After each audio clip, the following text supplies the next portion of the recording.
Hello, everybody. Thank you so much for coming out today. My name is Dan Primack, business editor at Axios. Unlike Lightspeed, I have invested $0 in any AI companies, but I have written about all of them. So we're going to be two things quickly. First, just so you all know, we will have another session here tomorrow at the same time. We hope to see you all back here. And I'd like to invite our first guest, which is Lynn Martin, president of the New York Stock Exchange. Thank you. Hey. Thanks for having me, Dan. Thank you for being here in this cozy little spot. In your Swiss chalet. In my Swiss chalet. We were going to do this in Swiss German, but then we both realized we don't speak it, so we will not do that. Right. So, Lynn, let me start with this. We're kind of in year 3 of the AI hype cycle, but we're also in year 3 of IPOs are coming back this year. You run New York Stock Exchange. Why is 2015 going to be different than, say, 2014? 2014. I'm sorry. 2000. Wow. I am clearly jet jet lagged. That's okay. That's okay. Yeah, why will it be different than 2014? I don't have my stats on 2014. I don't know if we are in year 3 of the IPOs are coming back hype cycle, because 2022 is a challenging year, and it felt like it was going to be a challenging year, mainly because we saw that volatility start to ramp back up in 2022, and unfortunately, almost 2 years ago there was the Ukraine, or almost 3 years ago, there was the Ukraine invasion by Russia. Reasons to be optimistic for 2025. This is the year IPOs come back. Look at 2024. 2024, you did see the green shoots of the IPO markets come back. And if we look at the IPOs that happened on the New York Stock Exchange, in secondary trading, in aggregate, they are 58% above their IPO price. Now, that's a darn good stat. It means that there is investor demand, and when the right companies come to market, they see that value accretion. We're so proud that 9 of the top 10 IPOs from a performance perspective last year happened on our platform. But a tremendous amount of capital got raised last year when you consider that we had a U.S. election, a pretty controversial U.S. election that ebbed and flowed throughout the course of the year is probably the right way to phrase it, causing volatility in markets. What that meant for the IPO markets is it felt really good up until June, and then the market open, shut throughout that election period. We've got some deals on the road. We had an IPO last week that also performed really well. A company called Flowco in the LNG and energy space, priced at $24 and closed Friday at $30. So again, green shoots are there. We when I say we in the press, we always look for companies that are going public and then say, oh, that's tailwinds. Like they did it, and thus others are going to follow. Right. You have a big one on the road right now, Venture Global, which is an LNG company, not an AI company, not a tech company. Could be literally a $1 billion IPO.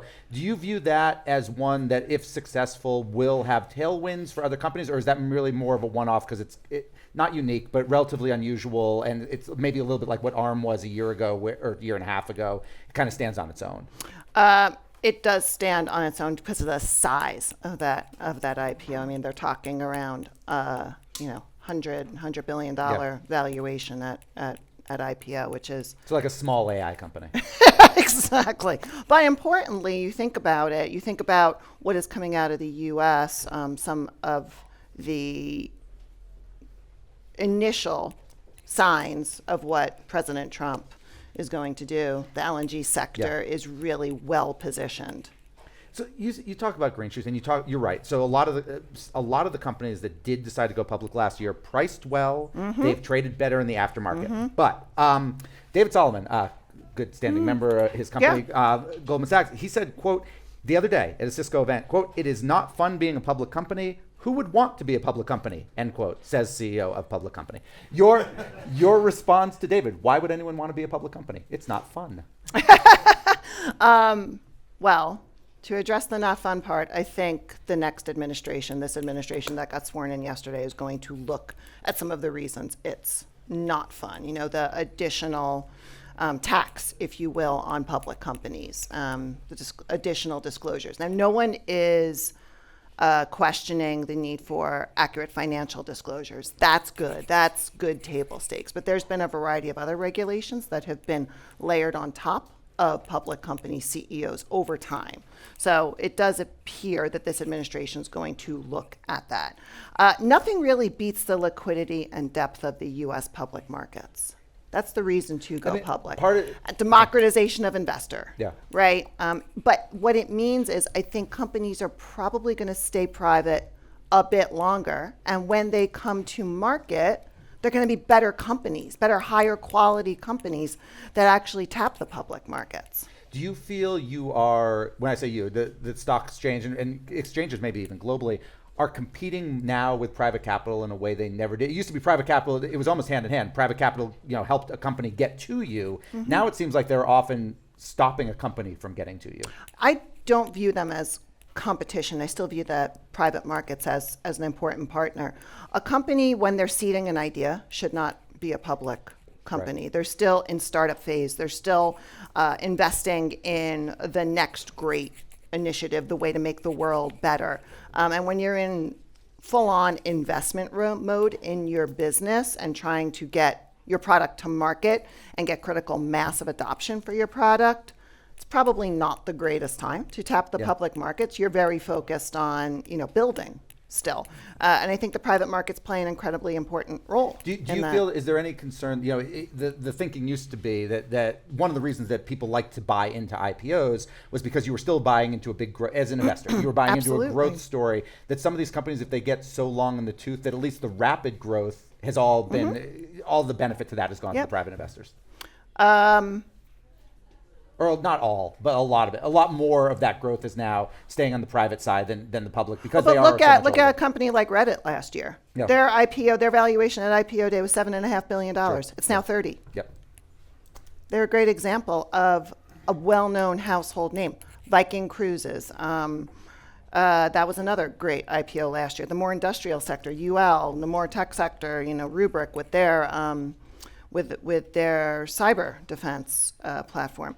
These are companies that are new, hot startups, still have that great growth trajectory, still are on that hockey stick journey, that the public can now participate in that hockey stick journey. One other thing Solomon said, and then I won't keep talking about him, is he was talking about what it took to bring a company public. He said the work of drafting an S1 used to take a 6-person team, 2 weeks to complete for the banks, but now AI can do 95% of that in minutes. Cost, quote unquote cost, is one reason why companies often say we don't want to go public, or are the costs overall going to come down, including from the exchange, because AI and technology can do a lot of the work that people used to have to do?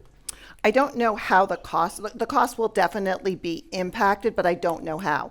Really where you see the costs are that regulatory tax that I was talking about. And it's still early days. Yeah. We're on day 1, basically, of this next administration. If Scott Bessent, the presumptive Treasury Secretary, came to you and said, Lynn, you get to be queen for a day. What's the one thing you want to do? We can get this either through Congress or through regulation.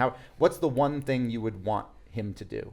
I would want there to be a glide path for companies who are newer startup companies that have a path to the public markets that don't necessarily have the full-on tax of being a public company. Not financials. I think financial disclosure is incredibly important. So what's an example? What's something you think that a company today has to do? If you look at some of the ESG, which I'm sure that's a regulation that'll be looked at, some of those forced disclosures, I think that's an area will probably be looked at.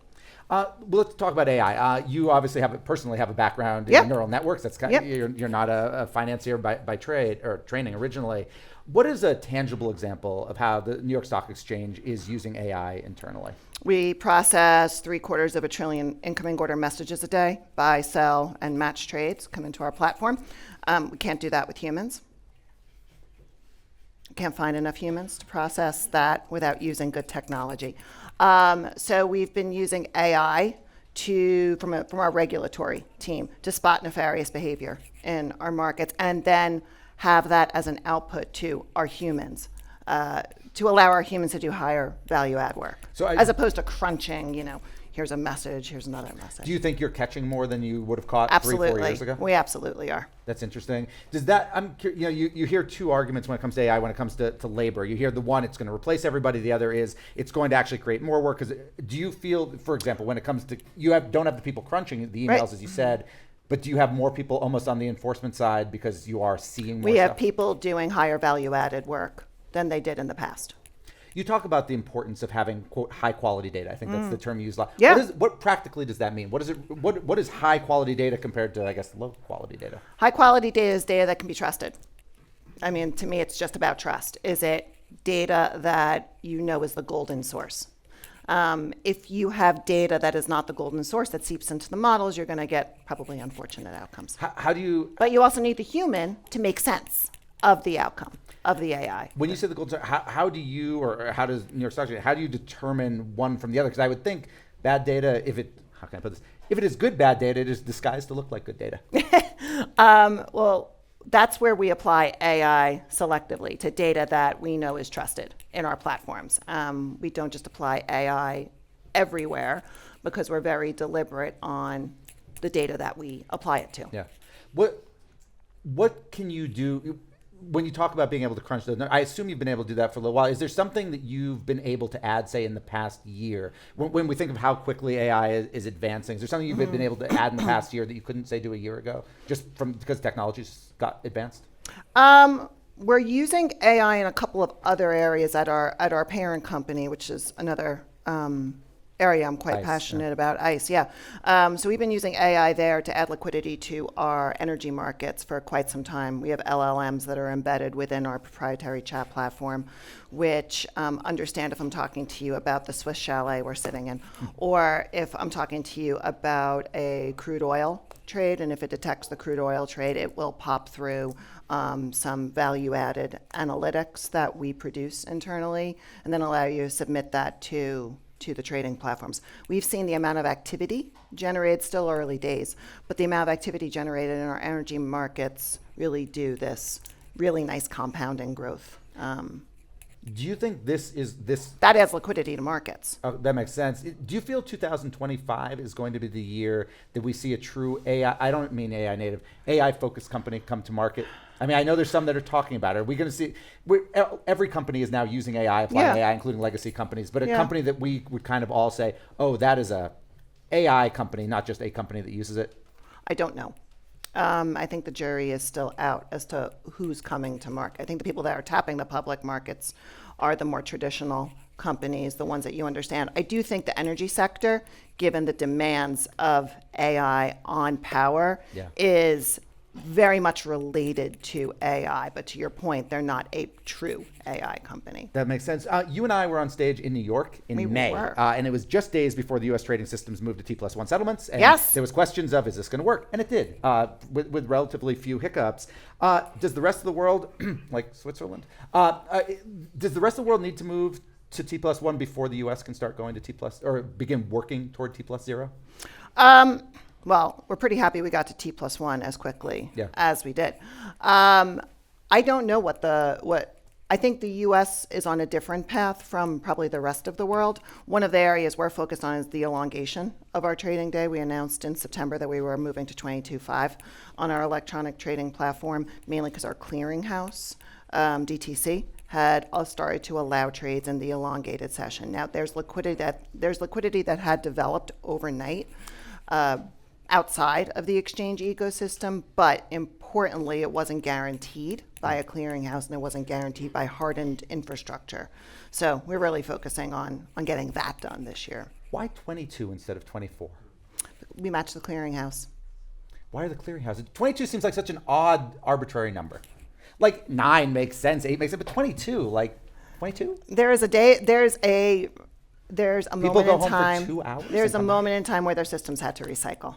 So we're working with them too to see if it's possible to elongate further. Give me one. But we're always going to follow the clearinghouse because Do you think the clearinghouses, will the systems be able at some point soon be able to reboot a little quicker? That seems like a long time for systems. Possibly. I mean, we run futures exchanges that operate 23/5 around the globe, and we can recycle our clearing systems pretty quickly. Give me one, say, macroeconomic signal that you look at and pay attention to that you think the average bear doesn't pay attention to.